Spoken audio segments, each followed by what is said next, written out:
TVS Motor enters adventure tourer segment with Apache RTX, priced at 1.99 lakh rupees.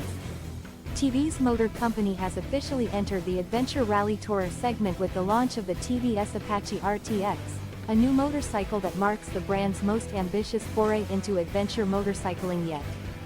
Priced at an introductory 199,000 rupees ex-showroom, the Apache RTX is designed to merge the Apache brand's racing DNA with the demands of long-distance touring and off-road exploration. Powering the Apache RTX is a 299.1cc single-cylinder, liquid-cooled, 4-stroke DOHC engine, producing 36 bhp at 9,000 revolutions per minute and 28.5 Nm at 7,000 revolutions per minute. The motor is paired with a 6-speed gearbox, a bi-directional quickshifter, and an assistance slipper clutch.